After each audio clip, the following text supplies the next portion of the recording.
I've paid my dues, time after time. I've done my sentence, but committed no crime. And that mistake, I've made a few. I've had myself and kicked in my face, but I've gone through.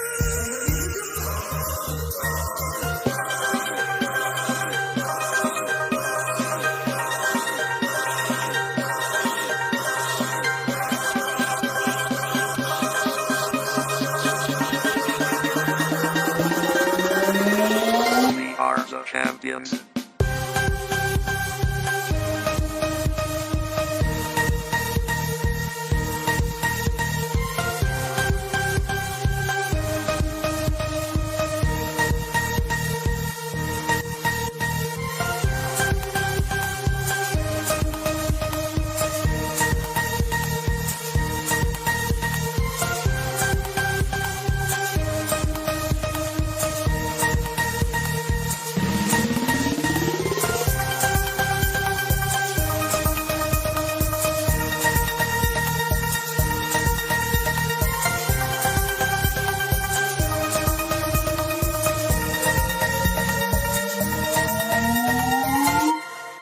Taken my vows and my curtain calls.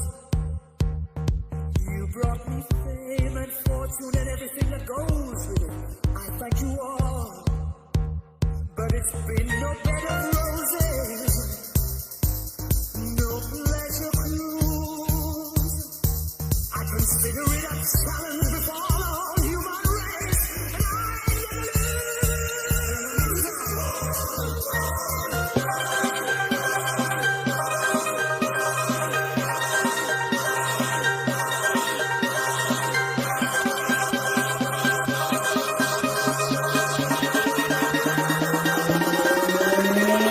We are the champions.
Yes, people! Champions, mate, champions. It feels so good to look at that trophy again, man. Obviously, Hugh was at the game. He's seen the lift. Obviously, if you've not watched Hugh's matchday vlog, I watched it last night. I was pretty drunk, but I'm going to watch it again today when I'm sober. Bro, I mean, tell me, man, what was it like there to be at the stadium, man, lifting the trophy? It's one of them, you know, this job that I have is a very privileged job. Obviously, I get a lot of time to make content and stuff. But the major downfall of this job is I don't get to go to the games anymore. So tell us, man, make me jealous. I'm in an even more fortunate position that I get to make content as a job and go to the games and see it all happen. So I'm living the best of both worlds. But look, man, it was special. It was special. You know, people were saying to me all week like, "Oh, you must be bored going to trophy lifts." I've been to loads of trophy lifts now, and oh, you must be getting sick of it. Like it's the same old, same old. You win the league and no one gives a crap. It never gets old. It never gets old. Like when you follow a team all season, whether you go to games or not, but whether you follow a team, when you follow a team all season, and from my position, I've been to 25, 30 games a season. I've been home and away. I've been all around Europe. I've been to games where we lost, Tottenham away in these kind of ones, and during periods where we weren't looking great. To get to the stage where you're in the Etihad, 55,000 Blues there. You see Gundogan lift the trophy. You go, yes. You feel part of it.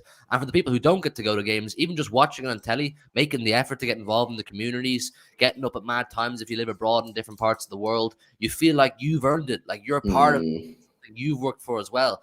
So it never gets old. It was so special. And listen, those that were in the ground yesterday, they'll vouch for me as well. It was just an unbelievable vibe. We're going to do the player ratings now. I have no idea how anybody played. I'll keep it fully real. I have no idea. I couldn't tell you who played well. I couldn't tell you who played bad. It was a party, man. The South Stand was just a party. The concourse, the actual stand, it was just, no one gave a crap about the match. It was just unbelievable. Yeah, no, it was a great vibe. And to lift that Premier League trophy again, man, it's just so good. And as you say, man, it never gets old. And yeah, respect to all the fans all around the world, man. You know what I mean? You said it there. But we doing our watch-alongs, there's people tuning in on the watch-alongs at like 3 a.m., 4 a.m., dedicated. These are diehard City fans just because they live not in Manchester. I mean, you don't even live in this fucking country, bro. You know what I mean? And yeah, so to respect to everyone, man, whether you live a minute away from the stadium or whether you live on the other side of the world, respect to every single City fan out there, man. We all deserve this. Big up, enjoy it. And hopefully we've obviously got more success to come. Big up Lexi says, proud to be Norwegian. I don't know what that says. Summer Erling. Sorry, Lexi, but I don't know. It says Com Igjen. So I don't know if that's how you pronounce it. Norwegian, yeah. Yeah, we are going to do the player ratings, people. We are going to do the player ratings. And yeah, again, even though we won the league yesterday and lifted the trophy, I'm going to keep it real. I'll tell you what I genuinely thought about the performances, man. Some interesting ones there. Make sure you guys smash a like on the stream before we get started. We're 1 like away from 100 likes. We need one person to hit that thumbs up button, man. Make sure you subscribe to the channel as well if you are new. You want to help support the channel, bro. Become a YouTube channel member. The link is in the description and pinned comment. Appreciate all our members, man. Okay, let's start then with Stefan Ortega. Made 6 saves in the game. And you know how they have XG, like for strikers? They have, I don't know what the actual thing is. Maybe someone can help me in the chat. But they have an XG for goalkeepers in terms of, like, what you should save. And according to the stat, he prevented 1.42 goals. Statistically, based off the chances that Chelsea had yesterday, he saved 1.42. So that is pretty special. 3 of those 6 saves were inside the penalty area as well. He had 50 passes with an 88% pass completion, misplaced 6 passes, and 5 of them were long balls. So he only misplaced 1 short pass. You know what, bro? I think he's mega, I really, really think he's a very, very good footballer. On the ball, very, very strong. Making saves. He's better than Edison making saves. I'll put it out there straight away. I'll beef anyone with that. If anyone wants to tell me that Edison's a better shot stopper than Ortega, I'll argue. I'll debate that all day long. He's a better shot stopper than Edison. He's a fantastic goalkeeper. And the fact that we got him for a free transfer, it shows you, you don't have to go out there and spend millions and millions of pounds all the time. You can go if you get recruitment correct and you have the right scouts and you get people who are making these decisions who know about football. You can go and get some bargains. He was unbelievable yesterday. He made a couple of really, really crucial saves. And if it wasn't for him, we could have drawn, maybe even lost the game because they had a few big chances and he kept them out. So big up Stefan Ortega, man. No doubt in my mind, if I'm the manager, I'm starting him against United. I genuinely am. I know some people will disagree with that, but he deserves it in my opinion. He was brilliant yesterday. And he's only really made 1 mistake all season against Southampton. Fantastic again yesterday. Yeah, he's another example of how there's multiple players in our squad that anybody could have bought before we did. Anybody could have got them. Your Akanjis, your Ortegas, even Nathan Ake. Any top Premier League club could have got Nathan Ake at the time that we did. We were just willing to spend the 40 million, get him into the club and get him adapted to the system. So it's not a case of we just go out and buy Galacticos and we run the league the way, say, a Real Madrid would or a Bayern Munich would. It's just fantastic recruitment. But with Stefan Ortega, man, yeah, he's a top keeper and it's his mentality that impresses me the most because he has to bide his time. He has to wait for his opportunities. And when you're not playing regularly, you can lose your sharpness. And on a day like yesterday, where no one really cared how it was going to go. He could have easily said, yeah, I'll just relax. Hopefully we're not under too much, defensive pressure and it goes okay. He was still a general, man. Off camera, you probably wouldn't be able to see it, but when we're attacking down the far end of the pitch, he's still barking orders at Kyle Walker and the centre halves and these kind of people. He's keeping the ship moving defensively because he has standards that he demands and he wants to hit. So to have a backup goalkeeper with that kind of mentality who has high standards for himself, it only bodes well for when you're fighting on multiple fronts. And I'm open to him playing against Man United. I don't think he will, though. I think he'll go a full strength team, and I think it'll be Ederson in between the sticks. But Ortega probably deserves it. I'd love to see him play against Brighton midweek and give him another appearance. I don't know about Brentford. That's another question. But he's a top keeper, man. I'm a big fan of Stefan Ortega, and he's such a level up on Zach Steffen, what we had, with all due respect to him. So, yeah, no complaints there, man. Yeah. No, it's a madness. It's a madness. You know what? I'm going to give him a serious score. I'm going to give him a serious score. I'm going to give it 8.6. I'll give him an 8.6 as well. I'll match on that. Yeah, the top performance. Big up Stefan Ortega. And of course, as we get closer to that FA Cup final, I'm sure we'll be having quite a few debates on the channel with you guys about who should start in goal. Let's go over to Kyle Walker then in the defence. Played 90 minutes yesterday, made 2 clearances, got dribbled past once, 3 ground duels, won one of them, 1 aerial duel, didn't win it. Had a 93% passing accuracy, but 1 cross into the box, unsuccessful. 4 long balls, 1 successful, 1 dribble attempt, successful. I don't really remember him doing too much. Not in a negative way, just sort of like a bit of a quiet day for him. I feel like, yeah. That's a good thing, though. I think if Kyle Walker has a quiet day, it's a good thing because it means their wingers weren't posing too much threat. He wasn't getting roasted. Whatever about him getting involved in build-up play, that's one thing. You can expect that or you cannot expect that. It's up to you. But defensively, the fundamentals for him are don't get roasted by your winger, don't leak chances, and don't let them get him behind. So if he isn't in a position where you're looking at him a lot going, oh, he has to do something here, or he didn't, or he did do something here, he's had a fine game. Perfectly calm. All good. Yeah. I'm going to give him... I'll give him a 7.5. Yeah, I'll just give the exact same. Cool. Big up to Paratosh with a 2. Says LB and Hugh can swap roles once in a while. Of course, he's already been on a watch along in it this year. So well, if the people want maybe an LB match day vlog, I can go and do the watch along with Jordy Porty. I can give LB my ticket if that's something he wants. It's up to him. Big up Paratosh, man. Okay, let's continue. Let's go over to Manuel Akanji. Played in the middle yesterday. 57 minutes played. 1 clearance made. 2 ground duels. 2 successful. 1 aerial duel. 1 successful. 92% passing accuracy. Misplaced only 5 passes. 3 long balls. 1 successful. Game. I feel like he just had a kind of standard game. Didn't really do too much. Only played an hour, which is good actually because he's played a lot of minutes this season. I think he's like top 5 most played players this season for Manchester City. So again, I think pretty much a bit of a standard game for him. I genuinely barely knew he was playing. It's only that you reminded me now that he was playing. He played an hour. I barely knew it, but I think the fact that we had to play Kanji for an hour, it just emphasizes the point further that we don't have the depth that people seem to talk about. If we had the depth that people seem to talk about, we could have fielded 11 people that no one has seen all season yesterday, and that would be that. No, we were forced to play Kyle Walker, we're forced to play Akanji, and we're forced to play other players like that too, because the depth isn't exactly what you believe. We have quality over quantity, and Akanji has probably had the season of his life. He's probably unbelievably grateful that Manchester City came in and revived his career from a stalemate position, and he's been class. The guy's barely put a foot wrong all season. Another example of a player anybody could have got. United could have got him, Arsenal could have got him, Chelsea could have got him, Liverpool could have got him, Real, Bayern, anybody in the world could have got Manuel Akanji last summer for 15 million.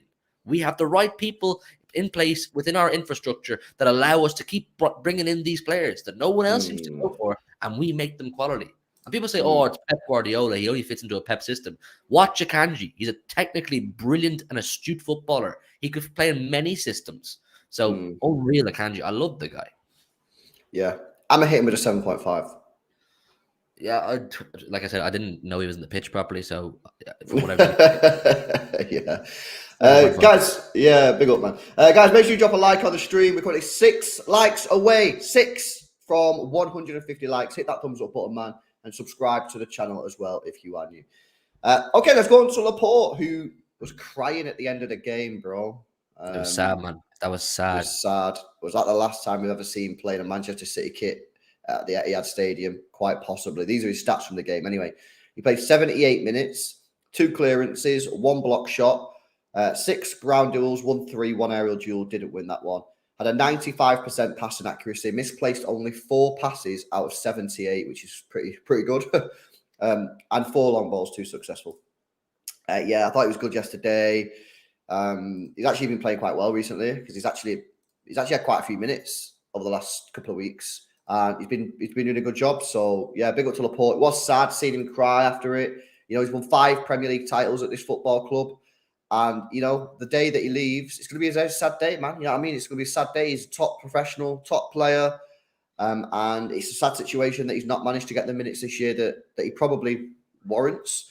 But the system, whatever the reason is, he's just not managed to get himself into the team, but you can still see he's a top player. And yeah, the day he leaves, it's going to be a very sad day, man.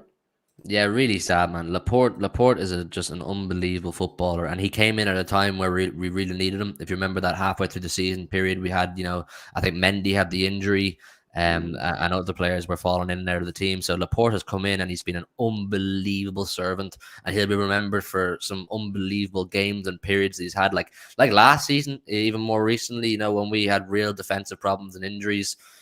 He was playing on painkillers and he helped us limp over the line to win that Premier League. So you can see how much it means to him. You can see how much it means to the fans, you know, when he was crying and that kind of thing. But he deserves to go somewhere, Laporte, where he'll play every week, and he's the main man at centre half, and he's their general, and he'll take all the experience and leadership he's got from Manchester City and playing with, you know, your companies, your Diaz's and these kind of guys, and he'll be an excellent purchase for anybody who gets him. They'll be looking to have him. So I'm sad, man, but I've been saying it all season. We've been saying it all season. There was no reality in holding on to those 5 players that we had. One was going to have to go. One was going to want to go because they're all too good to play in the position that Laporte has this season. But listen, man, it's sad. It's sad. Really, really top player, really top guy. Never complains. Never put a foot out of place.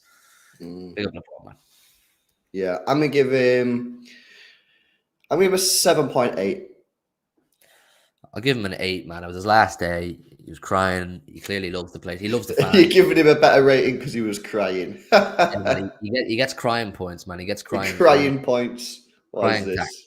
It always pulled at my heartstrings, man. It was the same last year when we won the league last year, and Zinchenko came over and he put the trophy down in front of the South stand, right in front of me, and he put the Ukrainian flag around it. Like the whole stand, I shit you not, there was barely a dry eye in the stand. When players show emotion, it hits you right there, bro. It hits you right there. Y'all gone woke, man. No heart, man. No heart, LV. Right, okay, let's move it on. Rico Lewis played yesterday at 90 minutes. In fact, let me check this guy's stats out for the season, man, because this guy has absolutely slammed it this year.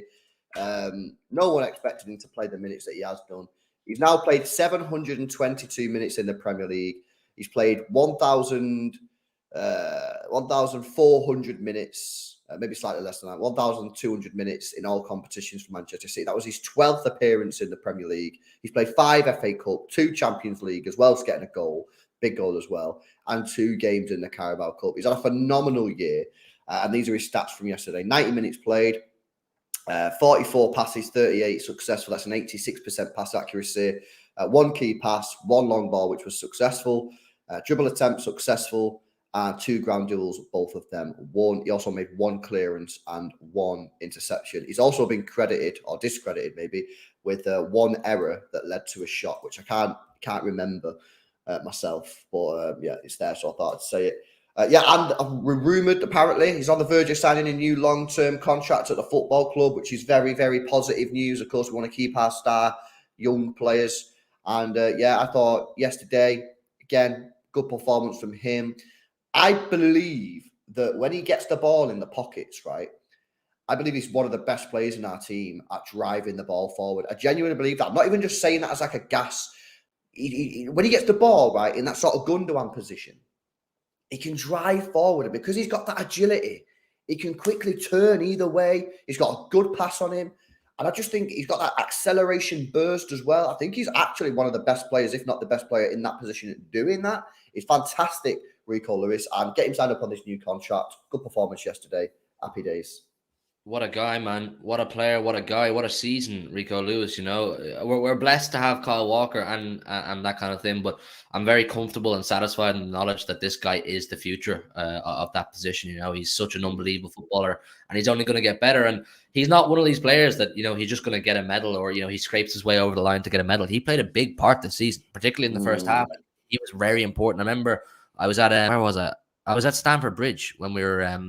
I think we won 1-0. I think Mahrez scored, and then Jack Grealish got the assist. But Rico Lewis came on, and he added something that we were just lacking in that game to get those 3 points. You know, that what you're talking about, driving with the ball, and he reads the game brilliantly. It's quite clear he's been studying a lot off your Kevin De Bruyne's, your David Silva's growing up, and he's been part of that kind of institution academy, because he's got a brilliant footballing brain, and it's no surprise that Pep Guardiola loves him. You saw the love that Pep showed for him. The photo on the podium yesterday, he clearly views he's a huge part of our future. So buzzing with him, sign him up.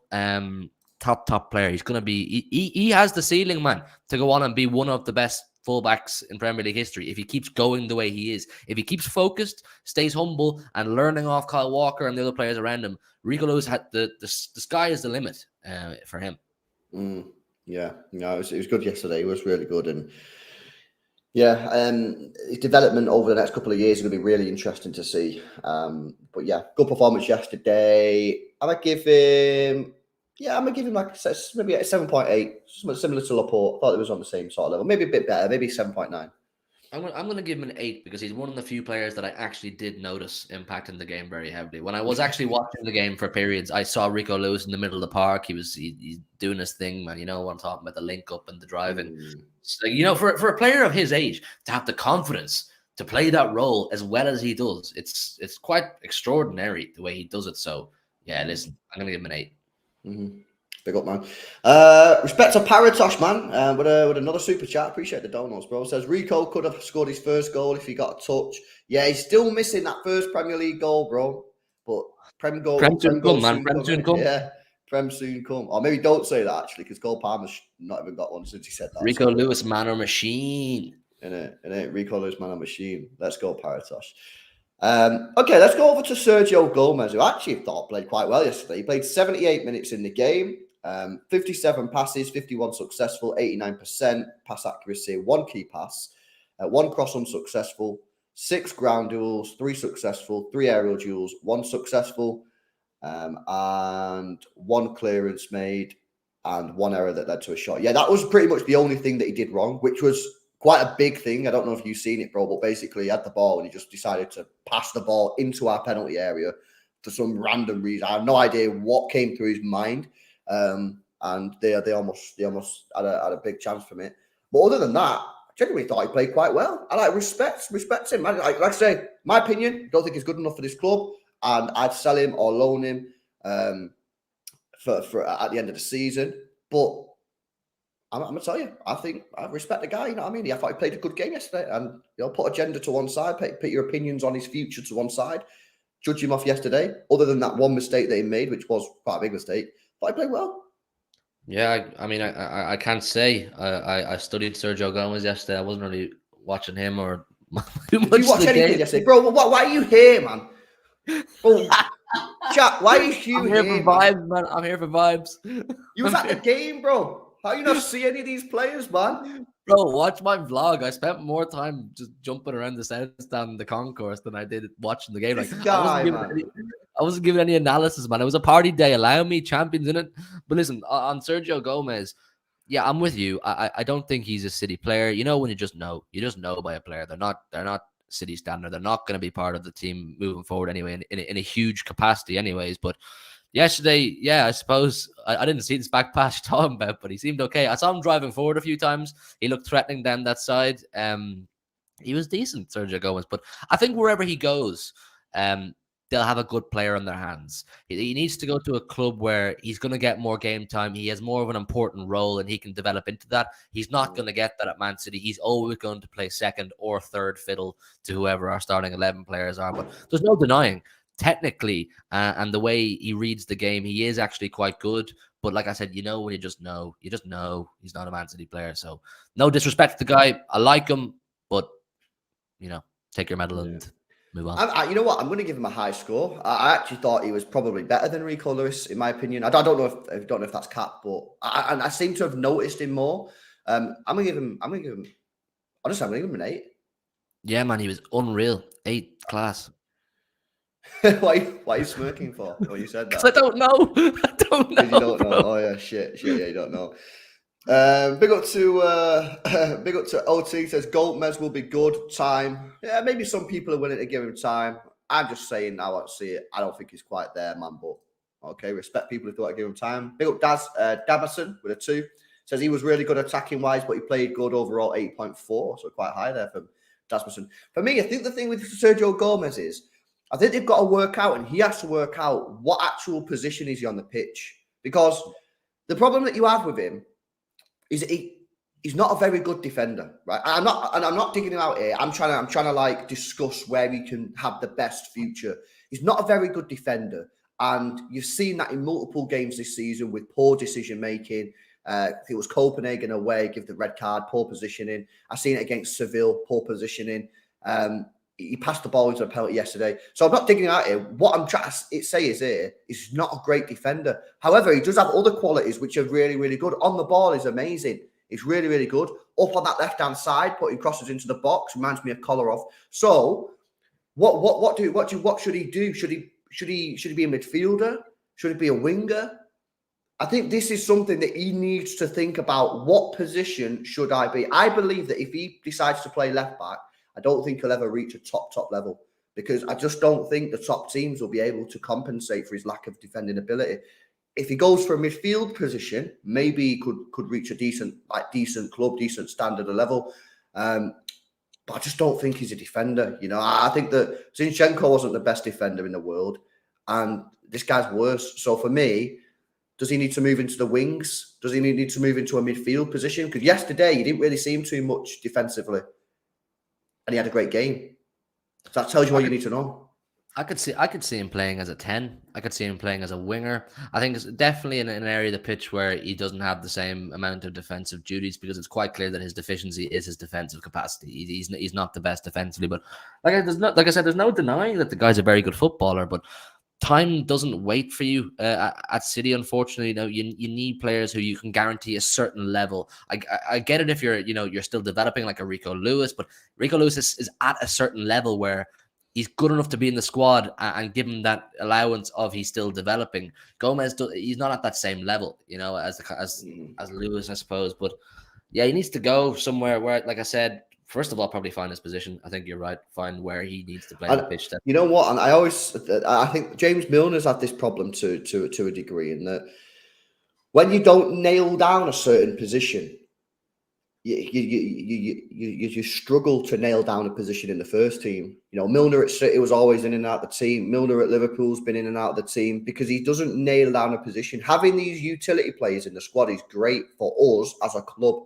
It's not always great for the player. So let's just see what happens. He might stick around. You know, he can play pretty much every single position in the whole team. The only position he's not played is centre-back and goalkeeper. He's played in every other single position. So maybe Pep will just be like, yo, it's up to you. You want to go and play football, do that. You want to stay at City, be a utility player.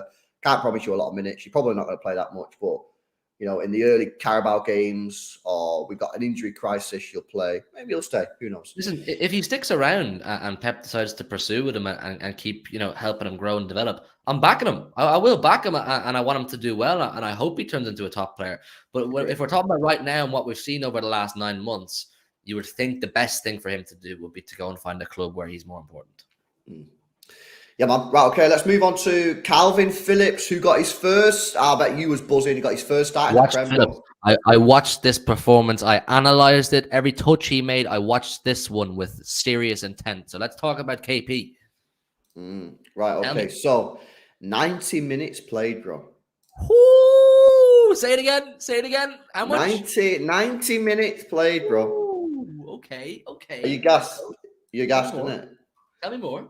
You know the stats, right? You know, in the whole season, he's played 194 minutes, and 90 of those came yesterday, bro. Yeah, so man, he almost doubled. He almost doubled his whole minutes yesterday. Unbelievable.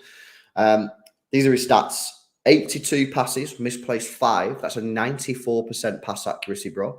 He had 2 key passes in that as well, and 6 long balls, 4 of which were successful. He had 2 shots off target and 1 shot blocked. He had 1 dribble attempt, which was successful. He hit the woodwork, which also go down as a big chance missed according to the stats. 8 ground duels, 2 successful. I made 2 clearances, 1 blocked shot, and 2 interceptions. I'll just leave this one to you, bro. Go on, talk to me, man. Listen, man. I tell you what, those stats ain't bad, are they? When we're saying all season, like, we just want to see something from Calvin, just want to see something from him. We saw it yesterday. We did. I think he was a bit of a general. He was running the middle of the park quite well. He was involved. He had his chances. I saw that the one hit the post. I was baying for it to go into the back of the net. I was like, please go in the back of the net, but it wasn't to be. Listen, what are you doing right now? What's the music? What? I don't do nothing. Listen to me, right? Calvin Phillips, we saw something yesterday. We saw something. We know the way Rodri controls this music, man. Rodri controls the middle of the park. Calvin Phillips did that to a certain extent yesterday. Obviously not to the level as Rodri, but he showed something to me, and he should have showed something to you as well, that he can do a job, and I believe there's a future for this guy at the club. I believe there's a future. He got megged religiously. Come on, man. Don't violate him like that. Listen, not many minutes this season for Calvin Phillips. Top player. Don't sleep on him now. Turn the music off and get me off it.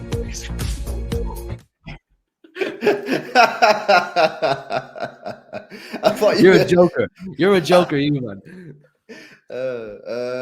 Yeah, you know what? He actually played all right yesterday. He did play all right. He showed us, man. He showed us that there's a little something in there. Yeah, I don't know. Like, we'll see what happens at the end of the season. But judging him just off the game yesterday, like Gomez, played well. He did play well. I still think that this. In fact, I'm not going to say that. I'm not going to shot him. He played well yesterday, and yeah, man, I give him an 8. Give him a 9.5. Nah, BS, man. You ain't giving him a 9.5. I blocked that. I'm blocking it. You can't block it, man. That's my score. I'm blocking it, bro. Block. You can't do that, bro. Allow it, man. No, I'll give him. Fuck's sake. Right, 9.4. Okay. Right, okay, let's go to Phil Foden then, who played in the midfield, people. Yes. 90 minutes for Phil Foden yesterday, 58 passes, 6 misplays. That's a 90% pass accuracy. Made 4 key passes in the game, 1 cross unsuccessful, 4 long balls all successful. 2 shots off target, 2 shots blocked, 1 dribble attempt unsuccessful, 7 ground duels, 2 of them won, 1 clearance, and got dribbled past once. I've been saying to people, I think this is his position. I didn't think he had his best ever game yesterday. I think he was probably a little bit quiet, but did still made some good plays, switching the ball out to Mahrez. He done that a few times, really, really successfully. Took a few players on, looked pretty decent. Linked up with Cole Palmer really, really well on that left-hand side as well. Made a couple of good runs in behind the defence. Unfortunately, never really got it. But yeah, bit of a quieter one, but I'm telling you people, get on the Phil Foden midfield hype train, because if Pep Guardiola sends it next season, it's going to be something special, man. It's going to be something special. But yeah, good from Phil yesterday.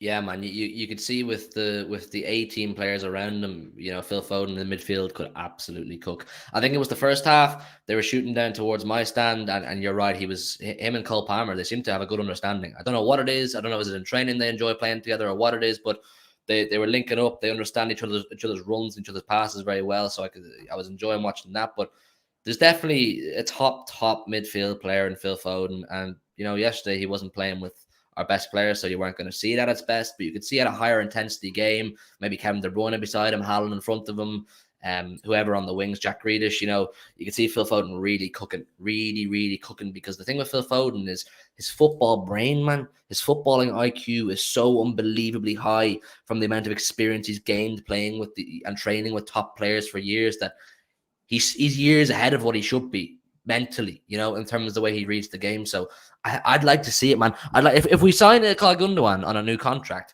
Obviously, he can't play every minute of every single game next season. I'd be more than happy to see him rotate in an 8 role with Phil Foden. And Phil Foden's also, he's also versatile. He can play in the wings if needs be. But I'd like to see him move more central a bit more if Pep gives him the chance. Yeah, no, that's fair. I'm going to give him an 8.2. I'll give him an 8.2 as well.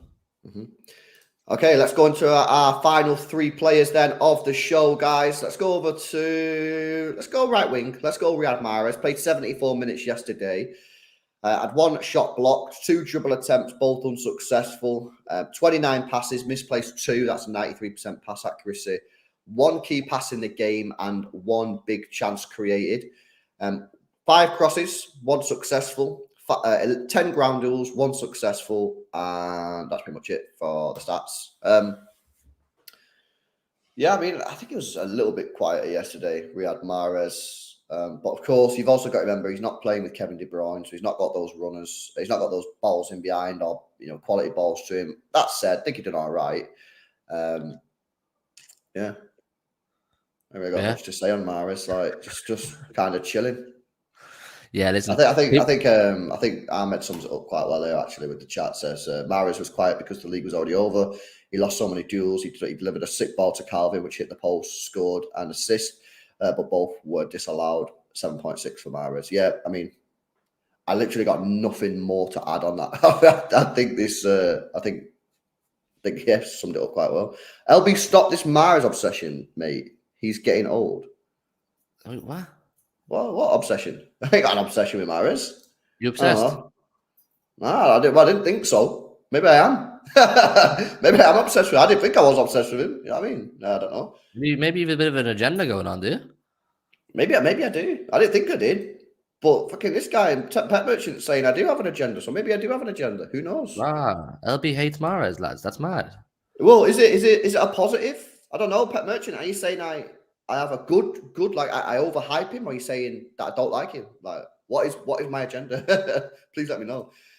I think I agree with Ahmed. Yeah, I agree with Ahmed as well. I think players like Walker, Kanji, Mahrez, probably Foden too, they'd rather have just been chilling out yesterday. I think they'd rather have not been playing the game. They wanted to be sitting in the sunshine, having a few beers, maybe whatever it is, and enjoying being champions. But once again, we don't have the depth to do that, so we had to play. But didn't have a bad game, didn't have an amazing game. Went through the motions. We won 1-0. I don't have much to say. I'd give him a 7 flat. I'm going to go with Ahmed, man. 7.6. Yo, Ahmed, you got a job, bro. Right, okay, let's go to Cole Palmer. Cole Palmer this season, I've had quite a lot of stick from some City fans. Some people saying he's not good enough, really not giving him a chance, even though he's hardly played on the position. And yesterday, again, playing left wing, not right wing, which is his preferred position. But these are his stats from the game yesterday.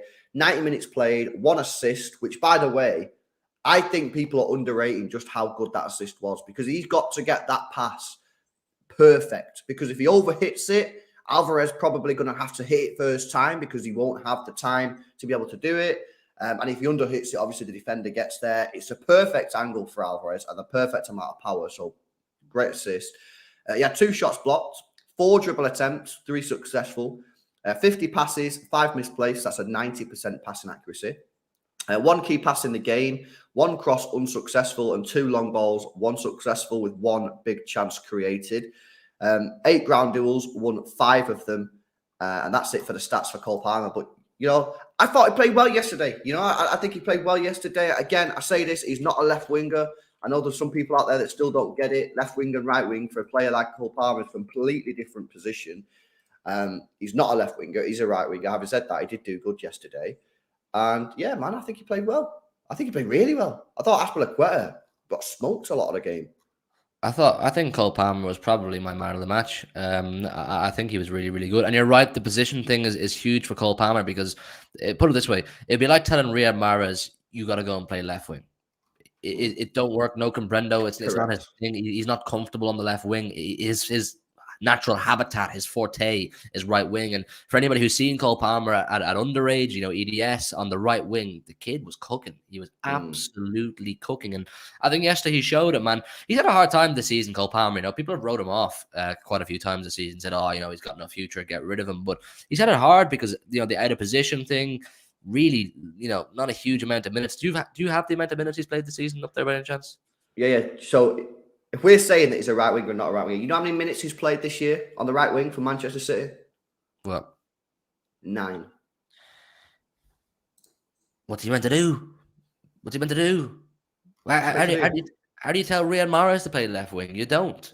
Cole Palmer, man, he's a right winger. You know, his best attribute, Cole Palmer, is cutting in on his left foot and getting a shot away. He's a lethal left foot, Cole Palmer. That's his best thing, and you can't do that when you're on the left wing as a left footer. So, like I said, though, I think he linked up really well with Phil Foden. Beautiful assist as well. Did really well to do that. Had to perfectly weight it, as you said. But yeah, man, I like Cole Palmer, and I want to see more of him. I'd like to see him play against Brighton this week midweek. I'd like to see more of him. I think he has a future at the club as well. Like he's there for a reason, man. Yeah, honestly, I'm going to give him a high score, man. And I might give him man of the match because you're right. He did play really well. He got the assist, played really well, smoked Aspilicueta. I think if that was a Grealish performance, everyone would be buzzing because Cole Palmer knows really talking about it. I'm going to give him... You know what? No, I'm going to give him an 8.6, which I think is what I give Ortega. I'm going to give a joint man of the match to Ortega and Cole Palmer. I'm going to give 8.7, and Cole Palmer is my man of the match. First. Okay, let's go to the last player then who played yesterday, Julian Alvarez, alternatively known as La Araña, the Spider-Man. 90 minutes played yesterday, got a goal himself, 2 shots on target, 1 shot blocked, 4 dribble attempts, 1 successful, had an 88% pass completion rate. 2 key passes in the game with 2 crosses, both unsuccessful, 1 long ball, which was successful, 9 ground duels, 3 of them won, and made 1 interception as well on the defensive stats. Great finish, great touch and great finish, bro. Yeah, man. Alvarez, he's a top player as well, and he's doing it, man. He's doing it, coming off the bench, starting games around the most important. He's scoring goals. That's 2 goals this week for him, man. Scored against Real Madrid midweek as well, and then he scores yesterday to win us the game. Am I right? I am right in saying he had a goal disallowed, didn't he? Yeah. Yeah, because I said it in the vlog, and then Jordan never put the clip in of me saying it was ruled out after, so it's just me saying it's 2-0. It wasn't 2-0. But no, he's a terrific player, Alvarez, man, and we're so blessed. Like, the other way I say we're blessed to have 5 centre halves that are world class. We're blessed to have 2 strikers that are world class. And the way we speak about Cole Palmer saying he's had a tough this season playing out of position a lot. Recently, Alvarez is playing out of position a lot. I've stressed quite a lot in the last few weeks, and I don't think that Kevin De Bruyne role, it doesn't suit Alvarez. It's not for Alvarez. Put him in number 9, he'll cook. We put him in number 9 twice this week. He cooked. You know, there's no surprise there. So buzzing with Alvarez. I can't wait to see more of him. I don't know how Pep's going to work it to get Haaland, Alvarez, and De Bruyne all in the same team, but guy's a genius. That's why we pay him the big bucks. I'm sure he'll find a way, and I want to see that happen because he's a standout player and he's a big future. Yeah, I'm going to go for 8.4. Give him an 8.5 for the goal. Cool. I have put a poll in the chat, by the way, guys, for man of the match. It's very, very, very close. So make sure you have your vote in the chat. Only 70 people out of 400 have had their say on it. So get your votes in the chat. Make sure you smash a like on the stream as well, as we'll have a look at some of the subs that came on.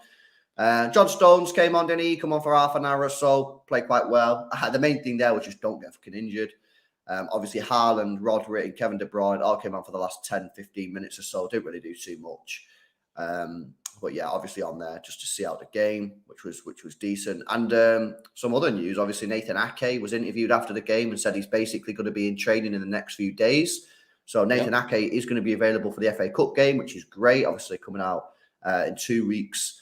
So yeah, he's going to be available. We got a fully fit squad, but you know what that means? That means someone's going to get injured in our next match, which is a bit gutting, but that's just the way it works. But yeah, things are looking good, man. Life's good, man. Life's good on the blue side of Manchester, you know. Fully fit squad soon come. FA Cup final soon come. Champions League final soon come. Have you seen this? A lot of people getting stick, or there's these guys on Twitter getting stick because they made a banner saying 1 down, 2 to go, or something like that. Yeah, and a lot of City fans are very superstitious. They don't want to talk about the treble. But I'm looking forward to it, man. I'm buzzing. And as far as the FA Cup final goes, I'm not even sure I'd shoehorn Ake back into the team. I'd probably go with the exact same defense that played against Real Madrid. But I'd definitely like to see Ake play maybe. Do you think he can play next weekend against Brentford? So this weekend, we're back in training. Let's say he gets back in training on Wednesday. Yeah, potentially. I don't see why not. They'll definitely have a few days off, or at least the first team players, that the main players will have. And if he doesn't start, bro, he can come off the bench. He'll play against Brentford for sure because Pep won't want him going in cold to Man United or Inter Milan. So he will play against Brentford, whether he starts or comes off the bench. But yeah, if he's back in training on Wednesday, yeah, he'll have 4 days of training. You know, you'd have to spend the whole game, of course, and then the game's not going to be played at a mega pace, and it's not like he's going to be sprinting up and down the pitch in the final day of the season when nothing's the league is done. So yeah, I don't see why not. But yeah, I mean, for me personally, I'd play Ake against Man United. But obviously, we'll speak about that more, I guess, in the lead up to it. Big up Arcax, yes, has just become a YouTube channel member, helping support the channel grow. Appreciate that, Arcash, bro. Thank you very much, man, for the membership. Hope to see you soon in some of the watch-alongs, man. But yeah, there we go. Player rating's done.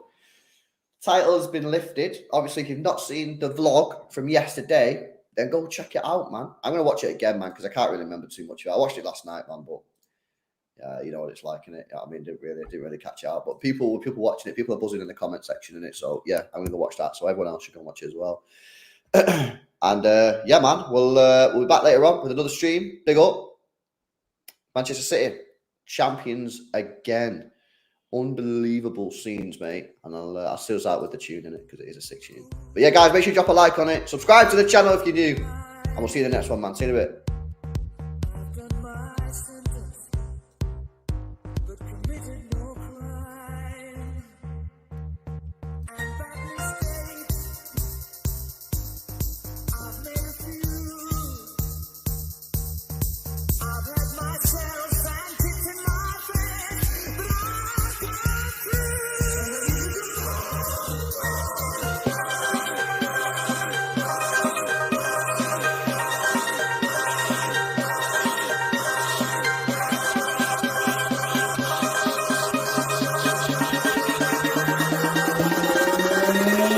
We are the champions.